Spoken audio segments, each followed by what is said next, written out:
Bienvenue pour cette nouvelle exploration de sources. Aujourd'hui, on se penche sur le tout dernier numéro des grands dossiers des sciences humaines. Et le dossier principal, il pose une question, mais alors une question immense. Où va la France? Les mutations d'une société. Franchement, les articles dessinent un paysage français en pleine ébullition. C'est complexe, parfois contradictoire. Notre mission, comme d'habitude, essayer d'extraire l'essentiel de tout ça pour comprendre un peu mieux ces changements profonds. Oui, c'est une matière très très riche, effectivement. Les auteurs balayent un spectre très large, les modes de vie, les croyances, les mobilités, la famille, bien sûr, l'écologie aussi, sans oublier les fractures sociales, territoriales. Donc il ne faut pas s'attendre à une réponse unique à la question «Où va la France?». C'est plus une sorte de cartographie des tensions, des évolutions en cours. Et dès le début du dossier, ce qui frappe, c'est ce sentiment un peu général de désorientation. L'idée qui revient souvent, c'est que le grand récit national, celui qui donnait un sens commun, mais il n'est plus là. Alors, creusons un peu ça. Oui, c'est vraiment un point central, ça traverse plusieurs articles. On sent bien l'épuisement de ces grandes narratives traditionnelles. Le progrès avec un grand P, la République conquérante, même l'opposition gauche-droite qui structurait beaucoup de choses, tout ça a perdu de sa force. C'est comme si ça ne parlait plus autant. Les crises récentes n'aident pas, j'imagine. Crise sanitaire, les gilets jaunes. Exactement. Ces événements, ils ne s'inscrivent plus très bien dans une histoire collective claire, cohérente. La croyance dans le progrès technique, la science comme solution miracle, cette vision d'une république qui avance, coûte que coûte, tout ça s'est remis en question. C'est même la modernité, au fond, basée sur la raison, la science, qui semble un peu vaciller. Ce qui est assez frappant aussi, c'est le contraste que les textes mettent en avant. D'un côté, on a une affirmation très forte de l'individu. Chacun veut choisir sa vie, son couple, sa carrière. Il y a un intertitre assez direct, Adieu les classes sociales, bonjour les individus. Mais de l'autre côté, il y a ce fond d'inquiétude qui persiste, cette quête de sens. L'image de la table du petit déjeuner, un peu en désordre au début du dossier, c'est une bonne métaphore, non? Ah oui, cette image est bien choisie. Elle illustre ce paradoxe. Surtout quand on lit que 15% des Français restent quand même englués dans la précarité. L'individualisme affiché ne résout pas tout. C'est ça le cœur du problème, ce paradoxe. L'individualisme progresse, oui, chacun est un peu l'architecte de sa vie, mais ça n'éteint pas le besoin de sens, au contraire peut-être.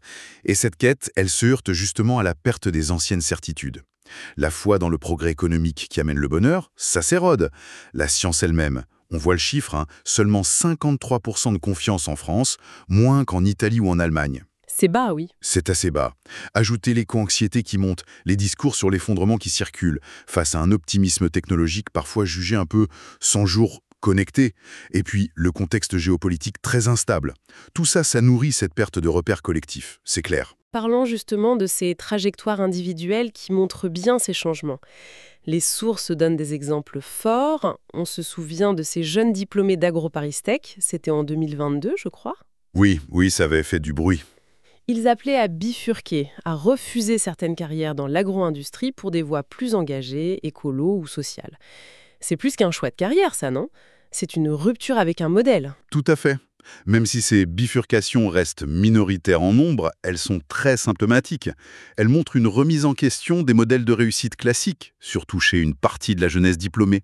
Ça interroge le sens du travail, le rapport au système. Et dans un autre registre, il y a ce phénomène des transfuges de classe.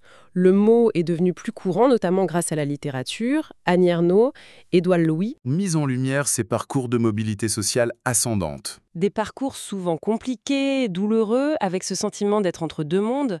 Le succès de ces récits, ça montre bien que ces questions de mobilité, d'ascension, mais aussi la peur du déclassement, eh bien ça travaille la société. Oui, ces histoires éclairent bien la persistance des déterminismes sociaux. La mobilité sociale existe, les parcours sont plus visibles peut-être, mais ça reste souvent une transformation identitaire difficile, une épreuve. Autre grande transformation, la famille. Bon, les chiffres sont clairs, on fait moins d'enfants. Mais, et c'est là le paradoxe, l'investissement sur les enfants qui naissent, lui, il semble énorme.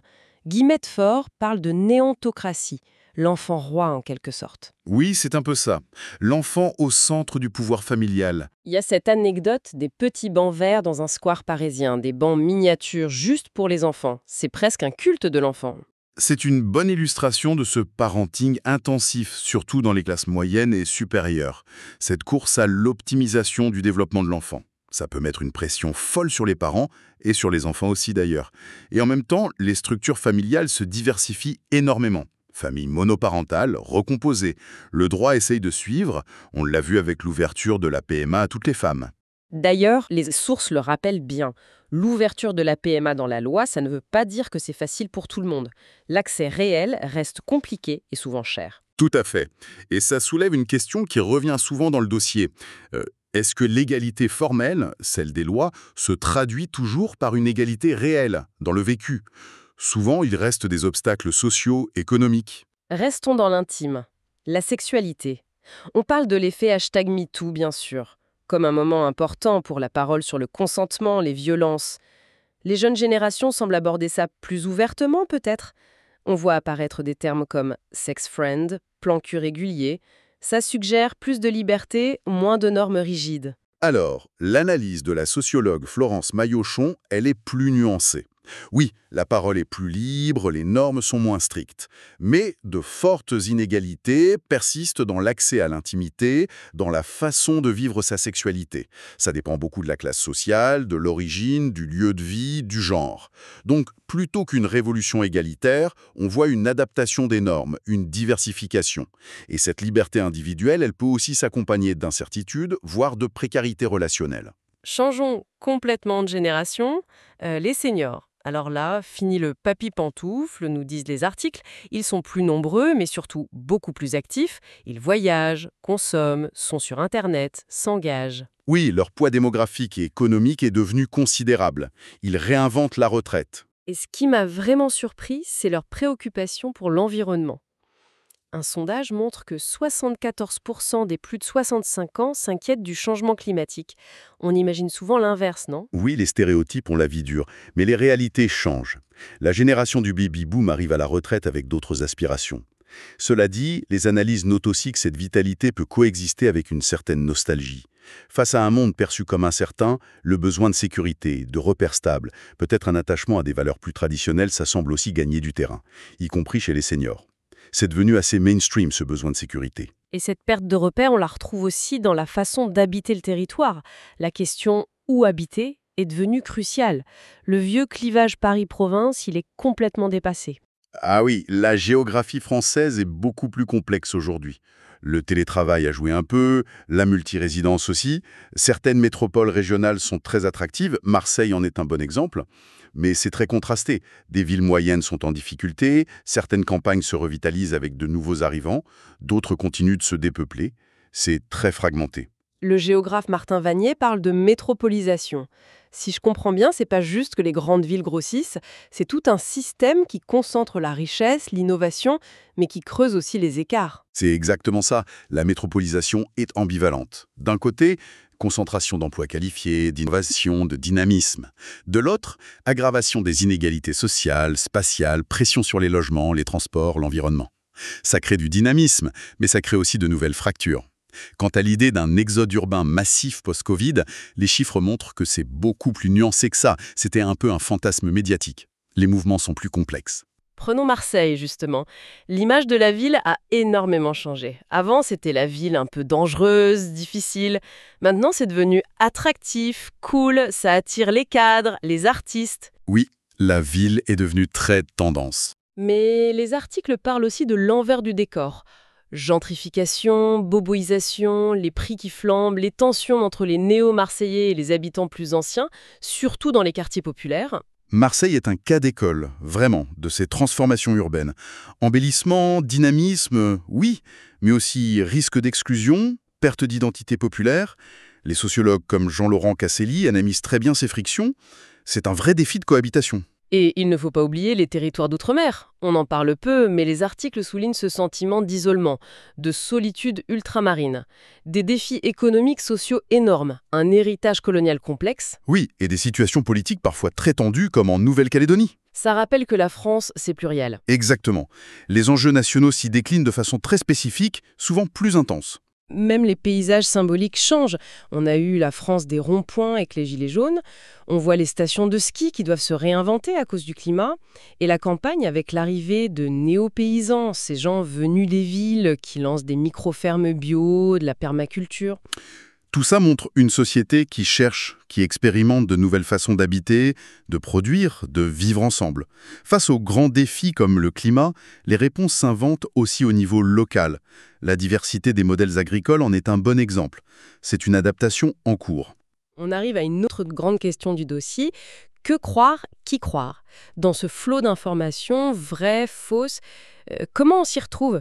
C'est un défi énorme, surtout pour les jeunes, qui s'informent beaucoup via les réseaux sociaux et qui sont très exposés aux fake news. Oui, mais ça va au-delà des jeunes. C'est une crise plus générale de confiance envers les autorités traditionnelles. Médias, scientifiques, politiques, même les enseignants. Leur parole est moins acceptée d'office. On l'a vu avec le chiffre sur la confiance dans la science.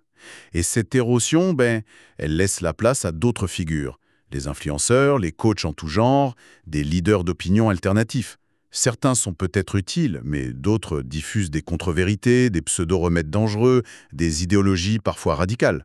L'éducation à l'esprit critique est présentée comme la solution, mais c'est plus facile à dire qu'à faire. C'est essentiel, mais sa mise en œuvre est un vrai défi, oui. Et cette fragmentation des croyances, elle est flagrante sur l'écologie. C'est devenu un clivage majeur. Le climat, bien sûr. Mais aussi l'alimentation. La viande, c'est devenu un sujet brûlant, presque identitaire. Ah oui, l'article Alimentation, point, quand la viande divise. Il montre bien ça. On voit même le parti animaliste qui progresse. Et le mot éco-anxiété maintenant, tout le monde le connaît. L'écologie politise énormément d'aspects du quotidien. Et ça révèle des fractures idéologiques profondes. Les choix alimentaires, c'est plus juste une question de goût ou de budget. Ça devient un marqueur d'identité, de valeur. Et la religion, dans ce contexte. Les chiffres montrent un recul net du catholicisme. Moins de 30% se disent catholiques. Les sans religion sont majoritaires, plus de 50%. Oui, la sécularisation se poursuit fortement. En même temps, l'islam est la deuxième religion, autour de 10%. Et on observe des conversions, minoritaires mais réelles, vers différentes foi. C'est aussi une quête de sens plus individuelle, ça. C'est probable, oui. Quand les grands cadres collectifs s'effacent, le religieux ou le spirituel peut redevenir une ressource pour certains. Pour trouver du sens, des repères, une communauté. L'exemple de Paul Claudel cité dans le dossier, ça illustre cette dimension très personnelle. Mais les sources insistent aussi sur les divisions qui persistent, qui s'accentuent même parfois. L'analyse du vote RN, par exemple. On dit que c'est moins une adhésion idéologique qu'une recherche de normalité fragile, une peur du déclassement, du changement. Oui, une quête de sécurité face à l'incertitude. Un autre article parle de l'impact des attentats sur les musulmans de France, ce sentiment d'être toujours suspect, de devoir se justifier. Ces analyses montrent que les clivages ne sont pas simples, pas juste élite contre peuple.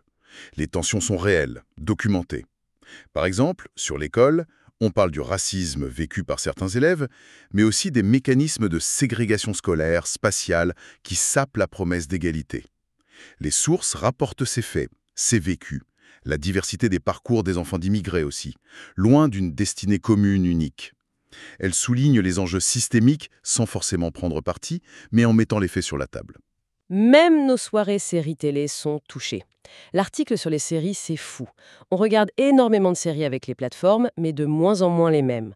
Plus de 1600 séries différentes citées en 2022. C'est la fin de la culture commune de la discussion à la machine à café le lendemain. C'est une vraie question, cette fragmentation des audiences. Moins de références partagées, ça peut affecter le lien social, la compréhension mutuelle. Cette disparition de la conversation autour de la machine à café, comme vous dites, ce n'est pas anodin. Bon, alors, si on essaye de rassembler tout ça, quelle France ça dessine? Une société en pleine effervescence, oui, mais aussi un peu... Éclaté. Des récits en panne, des identités mouvantes, des territoires qui se réorganisent dans la douleur parfois, de nouvelles angoisses, climat, info, des inégalités tenaces. Oui, mais aussi ne l'oublions pas. Oui. Une formidable quête de sens, de lien, une recherche de nouveaux modes de vie. C'est ça aussi. C'est une société sous tension, clairement. Entre l'individu roi et le besoin de collectif. Entre la fragmentation et la recherche d'unité. Entre l'adaptation au changement et une certaine nostalgie. Entre la promesse républicaine d'égalité et la réalité des divisions. Une société en flux, qui se cherche. On voit même des tentatives pour recréer du commun. L'article cite la cérémonie d'ouverture des JO 2024 comme exemple. Mais le succès de ces moments pour réparer le tissu social, il n'est jamais garanti. Ça peut même raviver des polémiques. Alors une dernière pensée peut-être pour continuer à réfléchir après cette lecture. Face à toutes ces fractures qu'on a évoquées, sociales, territoriales, culturelles, générationnelles, et que les grands dossiers décrivent si bien, le plus grand défi pour la société française, finalement, ce ne serait pas de trouver comment dialoguer, comment faire société ensemble dans toute cette complexité, comment cohabiter sans céder à la tentation des réponses trop simples ou du repli sur soi. Une question à méditer. Voilà qui conclut notre discussion autour des grands dossiers des sciences humaines et de cette vaste question « Où va la France ?» C'est une source vraiment passionnante qui invite à poursuivre la réflexion sur ces transformations qui nous concernent tous au quotidien. Merci beaucoup de nous avoir écoutés.